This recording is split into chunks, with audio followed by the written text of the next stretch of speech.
ពីនេះឆ្លោះគ្នារើតថ្ងៃរោអញដេកពួនតែអីបន្តិចសោះស្អាកូនប៉ៅតែម្ដងថាខូចអើយខូចអាបងឯងក្នុងអូនតិចមកអាម៉ែរត់ទៅឆ្ងាយណាស់ងឹបចាំបានប្រាប់ម៉ែណាប្រាប់តៅធ្វើញ៉ាំនេះមិនដឹងធ្វើម្ហូបអីឲ្យកូនស៊ីទេនេះម៉ែមើលណាបងអត់ឯងក្នុងអូនទេហើយគាត់អីបានវាអត់ឯងក្នុងអើយអត់ដឹងទេរករឿងវាដេកដឹងអា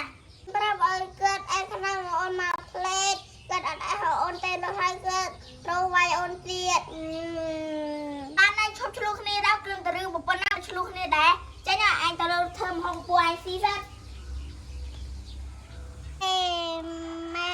ទៅមកបិសាទិញប៉ាំភ្ញើទៅមកអូនអត់អោយអាបងញ៉ាំទេ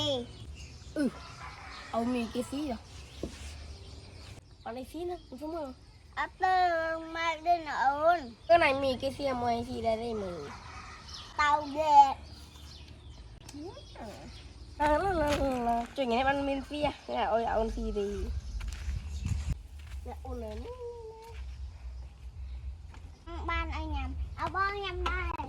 បងសុំញ៉ាំដែរមកបងអូនញ៉ាំដែរទៅឲ្យអញមានប៉មឲ្យមកស៊ីអើយចាំទៅចាំអូនមានអីលក្រចាំអូនអើយក៏ដោយតែឲ្យមានប៉ងពីឲ្យមើលអញមើលបង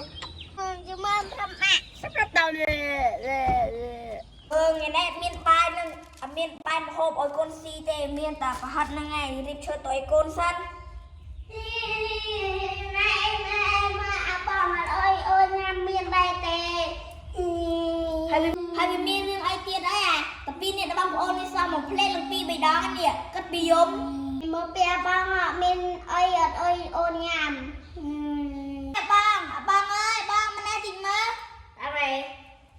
អាបងឯងមកតែមានអីអត់អើយអូនញ៉ាំដែរមានបងពីវាមកញ៉ាំដែរផងឯងឈប់ឆ្លោះគ្នាហើយក្រោយចេះស្រឡាញ់គ្នាមានអីចែកគ្នាប្រយ័ត្ន